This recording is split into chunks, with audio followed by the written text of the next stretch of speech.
கொங்கு மண்டலத்தில் மட்டும் நடக்கக்கூடிய இரட்டை படுகொலைகள். அதாவது ஊருக்கு ஒதுக்குப்புறமா இருக்கக்கூடிய பண்ணை வீட்டில் இருக்கக்கூடிய வயதானவர்கள் வந்து கொலை செய்யக்கூடிய சம்பவங்கள் இப்போ கொங்கு மண்டலத்தில் இப்போ தொடர்ந்து நடந்துட்டு இருக்கு. கண்டினியூஸாக பார்த்துட்டு இருக்கோம். இது பல்வேறு அரசியல் கட்சிகள் எல்லாமே சொன்னது என்ன அப்படின்னா, கடந்த ஒரு 3 கொலைகளை மட்டுமே அவங்க வந்து எடுத்து பேசிகிட்டு இருந்தாங்க. பல்லடத்தில் நடந்தது, அதுக்கப்புறம் இன்னொரு ஊரில் சிவகிரியில் நடந்தது. ஆனால் உங்கள் காணொளி பார்க்குறப்போ ஒரு திடுக்கிடும் விஷயம் வெளியே வந்தது. 2021 இதோட கொலை சம்பவம் 19 ஆரம்பிச்சது. 2019 இந்த கொலைகள் ஆரம்பிச்சிருக்குன்ற மாதிரி தெரிய வந்தது. நீங்கள் அதுக்காக களத்தில் போய் நிறைய ஆய்வும் பண்ணி அந்த டேட்டாஸ்லாம் சொல்லியிருந்தீங்க. இதோட ஆரம்பம் எங்கே சார் இருக்குது? 2019 சம்பவம் வந்து என்ன மாதிரியான சூழ்நிலையில் இருக்குது? 2019 காலகட்டத்தில் இரட்டை கொலை அப்படிங்கிறது சென்னிமலைக்கு பக்கத்தில் இருக்கக்கூடிய நொய்யல் ஆற்றங்கரை ஓரத்தில் இருக்கிற ஒரு வீட்டில் தான் நடந்திருக்கு. அதுவும் தென்னந்தோப்பு, தனி வீடு, ஊருக்கு ஒதுக்குப்புறமாக ஒரு 3/4 கிலோமீட்டர் தூரத்தில் இருக்க ஒரு வீடு. அந்த வீட்டில் கணவன் மனைவி 2 பேரும் கொல்லப்பட்டிருக்காங்க. வீட்டுக்கு அவர் ரொம்ப படித்த நபர். அந்த காலகட்டத்திலேயே பியூசி என்னவோ படிச்சிருக்காரு. ரொம்ப புத்திசாலித்தனமானவர். எல்லாத்தையும் டைரி எழுதி வைக்கிற பழக்கம் உள்ளவர். வீட்டில் இந்த தண்டவாளப்பட்டின்னு சொல்லுவாங்க, பெரிய லாக்கர் ஒன்று வச்சுருக்காரு. அது அவ்வளோ சீக்கிரம் சாவி இருந்தாலும் கூட திறக்க முடியாது. அந்த லாக்கருடைய சாவி உங்கள்கிட்ட கொடுத்தா கூட நீங்கள் திறக்க முடியாது. அதுக்கான சில சிஸ்டம்லாம் வச்சுருக்காரு. அந்த மாதிரியான அமைப்பில் ஒரு பெட்டி வச்சுருந்துருக்காரு. அதில் தான் அவருடைய வீட்டு ஆவணங்கள் பணம் எல்லாமே வச்சுருந்துருக்காரு. அந்த நபருடைய வீட்டினுடைய வெளிவாசல் பழைய அந்த கையோடு போட்ட வெஞ்ச வீடு, தொட்டிக்கட்டு வீடும்பாங்க. 4 பக்கமும் திண்ணை இருக்கும், 2 வீடு, முன்பக்கம் சூரிய ஒளியெல்லாம் படுற மாதிரி வாசல். அதில் மேலே யாரும் இறங்க முடியாத அளவுக்கு கம்பி வேலை போட்டிருக்காங்க. காக்கா குருவியெல்லாம் உள்ளே வந்துடும் அப்படிங்கிறனால கம்பி வேலை போட்டிருக்காங்க. இந்த வீட்டினுடைய வெளித்தாப்பால் போட்டு அதில் ஒரு பூட்டு போட்டு தான் படுப்பாராம். அன்றைக்கி அவருடைய பையன் பொள்ளாச்சி மாசாணியம்மன் கோயில் திருவிழாவுக்கு போயிடுறான். குண்டம் இறங்குறதுக்கு அதை போயிட்டு மறுநாள் காலையில் தான் 11 மணிக்கு மேலே வந்து சேர்றான். அந்த இரவு தான் அவர் கொல்லப்பட்டிருக்காரு. அநேகமாக ஒரு 10-10:30 மணி அளவில் அவங்க வீட்டுக்கு முன்னால் ஒரு மாருதி ஆம்னி கார் நின்றுட்டு இருந்தால் அந்த வழியாக போனவங்க சொல்லியிருக்காங்க. அந்த நேரத்தில் தான் அந்த கொலை நடந்திருக்கணும். வீட்டு வெளிவாசலில் போட்டிருந்த பூட்டை திறந்து அந்த இடத்துலையே அவருக்கு ஏதோ ஒரு தள்ளுமுள் நடந்திருக்குது. அங்கே நிறுத்தியிருந்த புல்லட் மோட்டார் சைக்கிள் தன்னுடைய பொசிஷன் கொஞ்சம் மாறி இருந்திருக்கு. வழக்கமாக நிறுத்துற மாதிரி இல்லாமல் அது ஒரு ஓரமாக தள்ளியிருந்துக்கு. அப்போ அங்கேயே ஒரு தள்ளுமுள் நடந்திருக்கு போல இருக்குது. அதுக்கு பிறகு வீட்டினுடைய உள்வாசலில் தலையில் அடித்து கொல்லப்பட்டு கிடக்கிறாரு. அவங்களுடைய மனைவி வாசலில் வீட்டுக்குள்ளேருந்து வெளியில் வந்தவங்க அவங்களும் தலையில் அடித்து கொல்லப்பட்டு கிடக்கிறாங்க. அந்த மாதிரி 2 படங்கள் எடுத்து வச்சுருந்தாங்க. அந்த கொலையாளிகள் வெளியில் வரும்போது கையில் இருந்த ரத்தங்கள் அந்த சுவத்தில், அந்த பைக்குக்கு பக்கத்தில் ரொம்ப குறுகலான இடத்துல சுவத்தில் பட்டிருக்குது. கீழே நடந்து வர வழியில் அவங்க துணியிலையோ அல்லது காலிலையோ இருந்த ரத்தங்கள் வெளிவாசல் வரைக்கும் பட்டிருந்துருக்கு. இந்த சூழலில் கொல்லப்பட்டு கிடக்கிறாரு. வீட்டில் 3 நாய் வளர்த்துட்டு இருந்திருக்காரு. எதுக்காகனா அவருடைய தென்னந்தோப்புக்கு பின்னால் நொய்யலாறு. நொய்யலாற்று வழியாக யாராவது இரவு சாராயம் காய்ச்சிருவேன், சாராயம் குடிக்க போகிறவன், மீன் பிடிக்க போகிறவன், இந்த மாதிரி யாராவது தோப்புக்குள்ளே வருவாங்க, தென்னை மரத்தில் தேங்காய் போடுவாங்கனால 2 நாய்களை வந்து தென்னந்தோப்பு வீட்டுக்கு பின்னால் தென்னந்தோப்பு ஓரத்தில் கட்டி வச்சுருவார். ஒரு நாய் வீட்டுக்கு முன்னால் கட்டிடுவார். அந்த வீட்டுக்கு முன்னால் அந்த கட்டியிருந்த நாய் இந்த நிகழ்வு நடக்கிறதுக்கு ஒரு 4 நாளைக்கு முன்னே எதையோ சாப்பிட்டு இறந்துருது. இந்த பின்னால் இருந்த ஒரு நாயை கொண்டாந்து முன்னால் வேற ஒரு இடத்துல கட்டி வச்சுட்டு அவங்க இருந்துறாங்க. ஆனால் அந்த நாய் அன்றைக்கி குலைக்கலை. இந்த நிகழ்வு நடந்தனைக்கு அது பெருசாக சத்தம் போடல. ஒருவேளை சத்தம் போட்டு யாரும் கவனிக்கலையான்னு தெரியல. அந்த குறிப்பிட்ட ஒரு 10 நிமிஷம் சத்தம் போட்டு அதுக்கப்புறம் விட்டுச்சான்னு தெரியல. இந்த சூழலில் கொல்லப்பட்டு கிடக்கிறாரு. இது சென்னிமலை காவல் நிலையத்தில் வழக்கு பதிவு செய்யப்படுது. போலீஸாருடைய முதல் பார்வையே பையன் மேலே சந்தேகம். நீ பொள்ளாச்சி போனது உண்மைதானா அப்படிங்கிறத விசாரிக்கிறாங்க. அதுக்கு அடிப்படை காரணம் என்னென்னா, இந்த செத்துப்போன நபருடைய அப்பா தன்னுடைய 16 ஏக்கர் நிலத்தை பேரனுக்கு உயிர் எழுதி வச்சிடுறாரு. அப்பாவுக்கு அதை அனுபவிக்கலாம் உரிமை இல்லை. அப்பாவுக்கு 2 ஏக்கர் நிலம் இருக்குது. அப்பாவுக்கு இருக்கிற 2 ஏக்கர் நிலத்தை அவருடைய மகள்கள் 3 பேரும் ஒரு வழக்கு போட்டிருக்காங்க. இந்த மாதிரி குடும்பத்தில் ஒரு சிக்கல் ஓடிக்கிட்டு இருக்குது. அதனால் பையன் தான் அப்பாவை கொண்டிருப்பான், ஆளை வச்சு கொண்டிருப்பாங்கிற மாதிரி அவனை விசாரிக்கிறாங்க.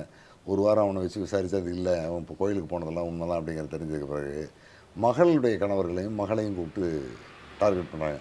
நீங்கள் தான் அந்த 2 ஏக்கர் நிலத்தை கேஸு பிரச்சனை சம்மந்தமாக டாக்குமெண்ட்டை வாங்குறதுக்காக பிரச்சனை பண்ணியிருக்கீங்க. ஏன்னா நீங்கள் 2 பேருமே லவ் மேரேஜ் பண்ணிவிட்டு வீட்டை விட்டு போனப்போ சொத்துலேருந்து வில்லங்க பத்திரம் எழுதி வாங்கிடுறாரு. அந்த பத்திரத்தை எடுக்கிறக்காக நீங்கள் கொண்டிருக்கீங்கிற மாதிரி டார்ச்சர் பண்ணுறாங்க. அதுலேயும் அவங்களால முழுமையாக வெற்றி அடைய முடியல. அதுக்கு பிறகு இவருடைய ஃபோனை எல்லாமே சர்ச் பண்ணிட்டு இருக்கும்போது ஒரு 1.5 மாதத்துக்கு முன்னால் வேதாரண்யம் பக்கம் இருந்து ஒரு பெண் உள்ளிட்ட 4 பேர் வந்து இங்கே தேங்காய் வாங்கியிருக்காங்க. ஒரு 5000 தேங்காய் அவர்கிட்ட வாங்கிட்டு, நாங்கள் இப்போ தான் தொழிலுக்கு புதுசாக வர்றோம், எங்கள் ஊர் பக்கம் இருக்கிற தேங்காயினுடைய அமைப்பு வேறு மாதிரி இருக்குது, அங்கே இருக்கிற தேங்காயை வந்து உடைச்சி மார்க்கெட் பண்ணுறது சிக்கலாக இருக்குது, நாங்கள் இந்த பகுதியில் வந்து வியாபாரம் பண்ணலான்னு இருக்கோம் அப்படின்னு சொன்னோன்னே, ஒரு பக்கத்துலேயே நொய்யலாற்றங்கரையுடைய மறுபக்கத்தில் ஒரு தேங்காய் காய போடுறதுக்கான களம், அங்கே ஒரு வாடகை வீடெல்லாம் பார்த்து கொடுத்துருக்காரு. ஏன்னா ஊரில் கொஞ்சம் செல்வாக்குள்ள நபர், அதனால் அவங்க சொன்னோடனே இடம்லாம் கொடுத்துருக்காங்க. அவன் அங்கே தங்கிட்டு இந்த தேங்காயை எடுத்துகிட்டு போய் உடச்சி களத்தில் காய வைக்கிற வேலையில் பண்ணிட்டு வெவ்வேறு இடத்துல தேங்காய் வாங்கிட்டு வந்துருக்காங்க. இவங்களுக்குள்ளே ஏதாவது பிரச்சனை இருக்குமா அப்படின்னு பார்க்குறாங்க. அதில் என்ன பிரச்சனை இருந்தது என்னங்கிறது நமக்கு முழுமையாக தெரியல.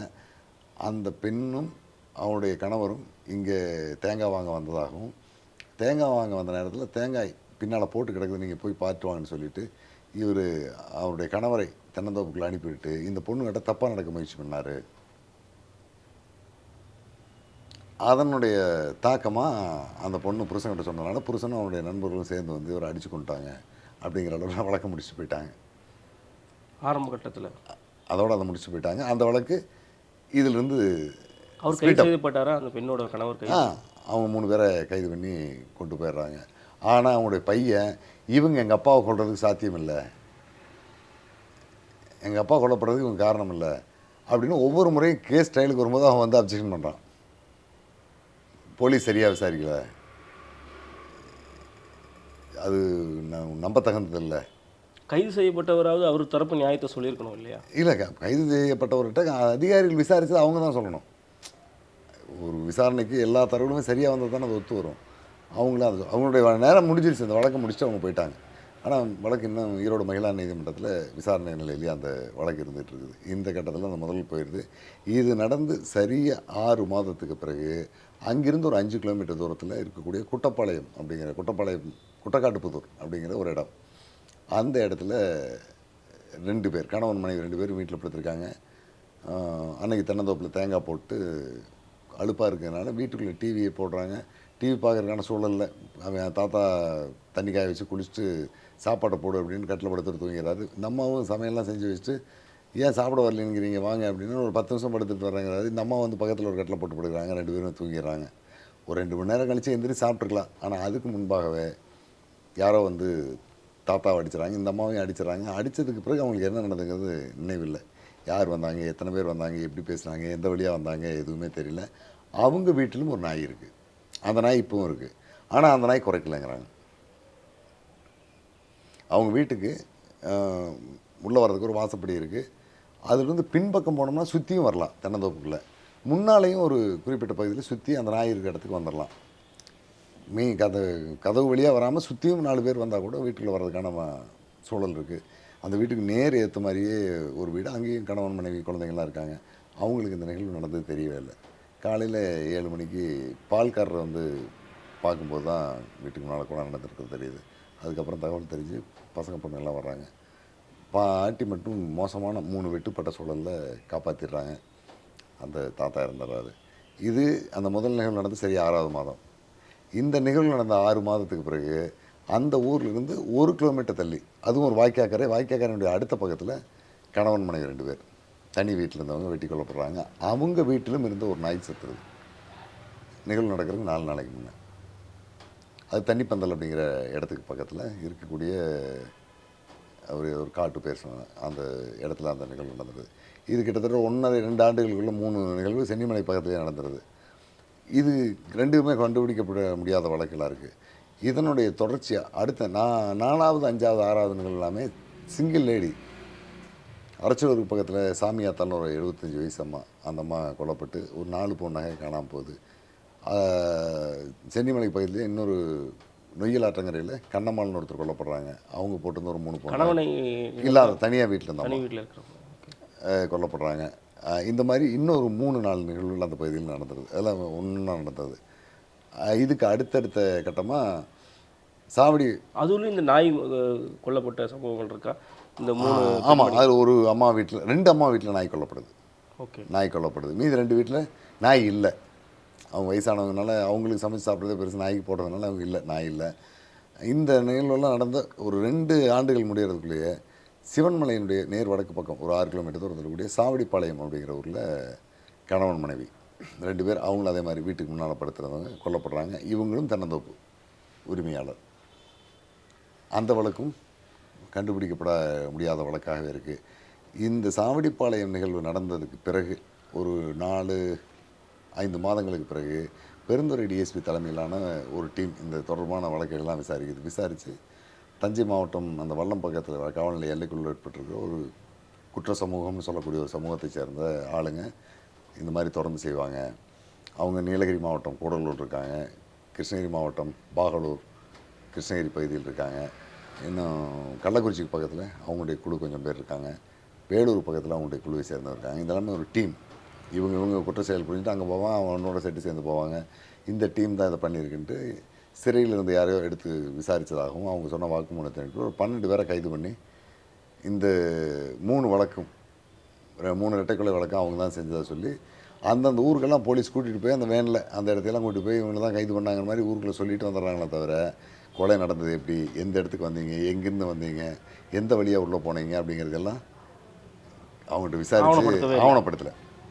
அந்த ஊருக்கு கூட்டி போய் காட்டிட்டு போலீஸ் விசாரித்த மாதிரி காட்டி இந்த 3 வழக்கு இவங்க தான், இனிமேல் இந்த மாதிரி இந்த தொடர் கொலைகள் நடக்காது, இது எல்லாமே அடித்து கொண்டதான், தலையில் அடித்து கொள்ளப்பட்டது, இனி எதுவும் நடக்காது அப்படின்ட்டு போன அக்டோபரில் 12 பேரையும் கைது பண்ணி இந்த கேஸ் எல்லாம் முடிச்சிடறாங்க. நவம்பர் 20ஆம் சேமலக்கவுண்டன்பாளையத்தில் திரும்ப அந்த தெய்வசாமணி அவங்க மனைவி மகன் 2024 ஆமாம் 24 நவம்பரில் அந்த கொலை நடந்துருது. அதுவும் தென்னந்தோப்பு வாய்க்கால் கரையை ஒட்டி இருக்கிற ஒரு வீடு. அந்த தெய்வசாமணி வீட்டுக்கு முன்னால் 4 வீடு இருக்குது, பின்னால் 4 வீடு இருக்குது. இப்படி வந்து ஒரு எல்பெண்ட் அடித்து வர மாதிரி இருக்குது இந்த சூழல் தான். எந்த வீட்டுக்காரர்கிட்ட கேட்டாலும் நாய் குலைச்சிதா என்னங்கிறது எங்களுக்கு தெரியலைங்க, நாய் குலைச்சிருந்தாலும் நாங்கள் அதை கவனிக்கிறதில்ல. ஏன்னா இந்த இனப்பெருக்க காலத்தில் நாய்கள்லாம் சுற்றி போயிட்டுருக்கு. அதே மாதிரி அது முழுக்க வாய்க்கால் பாசன பகுதியாக இருக்கிறதுனால முயல் நிறையா இருக்கும். இரவு நேரங்களில் உள்ளூர் ஆளுங்க முயல் வேட்டைக்கு வருவாங்க. ஆனால் அவங்க வந்தாங்கன்னா அந்த பழக்கமான ஆள்னா அந்த போகிற வழியிலே வீட்டுக்கு டார்ச் அடிச்சுட்டு யாரப்பாங்க அப்படின்னாங்கன்னா ஆனால் நாங்கள் தான் வேட்டைக்கு போகிறோம் அப்படின்னு ஒரு அறிமுகப்படுத்திட்டு அவங்க போயிடுவாங்க. அதனால் அவங்க கண்டுக்க மாட்டாங்க. அந்த மாதிரி யாராவது போனாங்களான்னு கூட நாங்கள் சந்தேகப்படல. ஆனால் நாய் குலைச்சது தொடர்ந்து குலைச்சதோ அல்லது இந்த மாதிரி சம்பவம் நடக்கலாம் எங்களுக்கு தெரியல அப்படிங்கிற செய்தி சொல்கிறாங்க. அவங்க வீட்டிலும் இருந்த அந்த நாய் அன்றைக்கி செயல்படாமல் இருந்திருக்கு, இறந்து போயிடுது. தேவஸ்காமி வீட்டில் இருந்த நாயும் ஒரு 4 நாளைக்கு முன்னே இறந்து போயிடுது. அதுக்கடையில் தான் அவருடைய கொலை நடந்திருக்கு. இது எல்லாமே பின்னிரவு 3 மணி 4 மணி அந்த மாதிரி நேரங்களில் முன்னிரவு நேரத்துக்குள்ளேயே நடந்துருது. ஒரு 11 மணி 12 மணிக்கு முன்பாகவே நடந்துருது. பெரும்பாலும் அங்கே இருக்கிற மக்களுடைய வாழ்வியல்னு பார்த்திங்கன்னா முன்ன காலகட்டங்களில் 8 மணி அதுக்கு மேலே யாரும் முடிச்சிருக்க மாட்டாங்க, 8:30 மணிக்கெலாம் படுத்துருவாங்க. இப்போல்லாம் தொலைக்காட்சி நாடகங்கள்லாம் ஓடுறதுனால 11:30 மணி வரைக்கும் யாரும் தூங்குறதில்ல. எல்லோரும் வீட்டுக்குள்ளே தூங்கினாலும் முடிச்சிருந்தாலும் அந்த டிவி பார்த்துட்டே இருக்கிறனால வெளியில் என்ன நடக்கிறத அவங்களுக்கு தெரியறதில்லை. இந்த மாதிரி சூழல் தான் இந்த 5 கொலை நடத்துறது. இதனுடைய தொடர்ச்சி 6வது சிவகிரியில் போன மாதம் நடந்திருக்கு. இந்த மாதம் துவக்கத்தில் ஒரு இரட்டை கொலை நடந்திருக்கு. இதுவும் வாய்க்கால் கரையில் தென்னந்தோப்பு உரிமையாளர். இதில் எல்லாருக்குமே நான் கூட அந்த ஆரம்பத்தில் தான் நினச்சது வட இந்தியாவை சேர்ந்த ஏதோ ஒரு கொள்ளை கும்பல் தான் இதில் செஞ்சிட்ருக்கு அப்படின்னு. ஆனால் இந்த இடங்களுக்கெல்லாம் நம்ம போய் பார்த்துக்க பிறகு ஒரு தெளிவான ஒரு விஷயம் என்னென்னா 4 வீடுகளில் நாய் இறந்துருக்கு, 2 வீடுகள் இருந்த நாய் அமர்ந்திருக்கு. தனி பெண்கள் மட்டும் கொல்லப்பட்ட இடத்துல 4 வீடுகளில் நாய் இறந்துருக்கு. அப்போ நாயை கொண்டுட்டு தான் இந்த வேலையை செய்கிற ஒரு குழு ஏதோ செஞ்சிட்ருக்கு. இவங்க வட இந்தியர்களாக இருக்கிறதுக்கான வாய்ப்பு ரொம்ப குறைவு. ஏன்னா ஒதுக்குப்புறமாக யாருமே போகாத பகுதினா கூட அவன் போகிறதுக்கு வாய்ப்பு இருக்குது. இது 2வது ஒருத்தர் 2 பேர் போய் இந்த கொலை செய்ய முடியாது. ஒரு 3 பேர் 4 பேர் கொண்ட குழுவாவது இருக்குது, அல்லது பயிற்சி பெற்ற 2 பேராக கூட இருக்கலாம். சரியாக அந்த வயதானவங்களை மட்டும் பார்த்து போடுறாங்க. இவங்க எல்லாருமே வீட்டுக்குள்ளே பூந்து தூங்கிட்டு இருந்தவங்கள அடித்து கொண்ட மாதிரிலாம் இல்லை, கதவை தட்டி வெளியில் வர வச்சு தான் கொண்டிருக்காங்க. அப்போது அவங்களுக்கு ஏதோ ஒரு வகையில் ஒரு 2 நாள் 3 நாள் ஒரு வாரத்துக்கு முன்னால் அறிமுகமாகிட்டு அந்த அறிமுகத்தை வச்சு வீட்டில் போய் கூப்பிட்டு அவங்கள வர வச்சு தான் கொண்டிருக்காங்க. அந்த அறிமுகம் பெரிய அளவில் தொடர்பு இல்லாமல் ஒரு சின்ன அறிமுகமாக ஏதோ நடந்திருக்கு. அது வட இந்தியர்களால் சாத்தியப்படுறது. தெரிந்த முகமாக இருந்தால் தான் அவங்க கதவை திறந்துட்டு வெளியே வர வாய்ப்பு. ஆமாம், வாய்ப்பு இருக்குது. இவங்க செத்துருக்கிற அத்தனை பேருமே தென்னந்தோப்பு வச்சுருக்கிறவங்க. அப்போ தென்னந்தோப்பு தொடர்பான ஏதோ ஒரு வணிகம் சம்மந்தமாக அவங்களோட ஒரு தொடர்பை ஏற்படுத்திக்கிறது. ஒரு முறை இரவு நேரத்தில் தனியாக வந்தால் பைக் பஞ்சராக போச்சு, இந்த மாதிரி நிறுத்திட்டு போகிறேன், அல்லது பெட்ரோல் வேணும், இந்த மாதிரி ஏதாவது ஒன்று கேட்குறதுக்காக அவங்களோட ஒரு அறிமுகத்தை ஏற்படுத்தி கூப்பிட்டு அந்த நம்பிக்கையில் அடித்து கொண்டு வந்த மாதிரி தான் தெரியுது. ஆனால் இந்த இப்போ இருக்கிற கட்டத்தில் பார்த்தீங்கன்னா ஏற்கனவே 4 கொலையை வேற ஆளை போட்டு முடிச்சிட்டாங்க. இப்போ 2 கொலையை மட்டும்தான் சிபிசிஐடி விசாரிச்சுட்டு இருக்காங்க. அதில் இருக்கிற பல நண்பர்களோடும் நம்ம பேசிகிட்டு இருக்கோம். ஆனால் என்ன இந்த தஞ்சாவூர் பகுதியை மையமாக கொண்டு இயங்குகிற இந்த கும்பல் பெரும்பாலும் கொல்ல மாட்டாங்க, பிடுங்கிட்டு வர முயற்சி பண்ணுவாங்க. அப்படி நீங்க யாராவது சொல்றது தடுத்தா குற்ற சமூகம் சம்பந்தப்பட்ட தடுத்தா அடிப்பாங்க. திட்டமிட்டு கொன்னுட்டு வர்ற குழுவை சேர்ந்தவங்க அல்ல அப்படின்னு அந்த பகுதியில் இருக்கிற அதிகாரிகள்லாம் சொல்கிறாங்க. இது வேற ஏதோ ஒரு குழு தான் அப்படின்னு.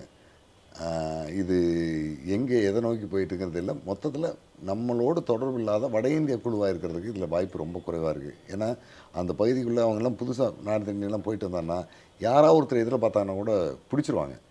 அந்த பகுதியில் இருக்கிறவங்கள கேட்டாமல் நார்த் இந்தியன் இல்லாத இடமே இல்லை. பெருந்துறை சுற்றுப்பகுதி, காங்கேயம் சுற்றுப்பகுதி, திருப்பூர் மாவட்டத்தினுடைய அத்தனை கிராமத்துலேயும் வட இந்தியர்கள் இருக்காங்க. ஆனால் அவன் எல்லாமே தெருவில் போகிறான், தெருவில் பேசிட்டு போகிறான். அவன் போனாலும் 4 பேர் போனாங்கன்னா பேசிகிட்டே தான் போகணும். தனியாலாம் யாரும் போகிறதில்ல. சண்டை போட்டுட்டு சத்தம் போட்டு அவன் பேசுகிறதே கசகசன்னு தான் பேசிட்டு போகிறான். இங்கே சத்தம் இல்லாமல் இந்த இடத்துக்கு எங்கள் வீட்டுக்கெலாம் அவனுங்களை வர்றதுக்கு வாய்ப்பே இல்லை. ஆனால் ரோட்டில் போகிறத நாங்கள் பார்த்துருக்கோம். அவனெல்லாம் வந்து செய்கிறதுக்கு சாத்தியமே இல்லைங்கிறாங்க. இப்போ காவல்துறைக்கு வந்து இது எந்த மாதிரியான சவால்கள் கொடுத்துருக்கு? அதாவது எந்த ஒரு குழுவுமே கிடைக்கல அப்படின்ற மாதிரி சொல்லுவாங்க. அதெல்லாம் ஒன்றுமே கிடையாது. சவால்லாம் ஒன்றும் கிடையாது. எஸ்பி, ஐஜி, டிஐஜி இவங்கெல்லாம் ஒருத்தருமே தேவையில்லை. 2 ஹெட் கான்ஸ்டபிள் போதும். நல்ல அனுபவம் உள்ள 2 போலீஸை மட்டும் அனுப்புனாங்கன்னா ஒரு 15 நாள் 20 நாளில் எல்லாத்துக்குமான தொடர்பு எடுத்துருவாங்க. இவங்க இன்றைக்கி இருக்கிற அந்த மீடியாவுடைய எக்ஸ்போசிங்காக அரசுகிட்ட பதில் சொல்லணும், உயரதிகாரிகிட்ட பதில் சொல்லணுங்கிறதுக்காக அளவுக்கு அதிகமான ப்ரெஷரை கீழ் இருக்கிறவங்க மேலே கொட்டுறாங்க. இப்போ அந்த விசாரணையில் கூடிய ஒரு அதிகாரிகிட்ட நான் ஒரு 8ஆம் தேதி பேசிகிட்டு இருக்கேன். ஆமாம் சிவா போயிட்டுருக்குது, நான் நேற்றுக்கு போன ஒரு 3 பேரை பார்த்தேன், இன்றைக்கி போன ஒரு 5 பேரை பார்த்தேன், அவர் ஒரு 5 பேரை பார்த்தாரு, தூக்கிட்டு இருக்காரு, ஒன்று லிங்க் ஆக மாட்டேங்குது. இந்த பக்கம் பொள்ளாச்சி பக்கம் போனவன் சேலம் பக்கம் போனவன் தொடர்பு இல்லை, சேலம் பக்கம் போனவன் மேட்டுப்பாளையம் பக்கம் போனவன் தொடர்பு இல்லை. நாங்கள் எல்லாமே சுற்றி வந்து ஒரு இடத்துல உட்காருவோம் அப்படிங்கிற சூழல் வருது. அந்த சூழல் வர்றதுக்குள்ளே 11ஆம் தேதி சிஎம் வர்றாரு, பந்தோபஸ்துக்கு போகட்டாங்க. நாங்கள்லாம் பிடிங்க கிளம்பி போயிட்டோம். இப்படி அது அடுத்தது வட இந்தியா வட மாநிலத்திலே தென் மாவட்டத்திலே ஒரு பிரச்சனை. இவங்க ஆமாம் பாமகவனுடைய பௌர்ணமி பூஜை நடந்தது, அதுக்கு பாதி பேரை போய் சொல்லிட்டாங்க. இது முடிச்சுட்டு வந்தோடனே இனி அடுத்து எங்கள் ஊரில் சட்டம் ஒழுங்கு பிரச்சனை ஏதோ ஒன்று வரும், எங்கள் ஸ்டேஷன் லிமிட்டில் ஏதோ ஒரு பிரச்சனை நடக்குது, நான் அதை பார்க்க போயிடுவேன். இந்த விஷயம் முடிஞ்சு போயிடும்.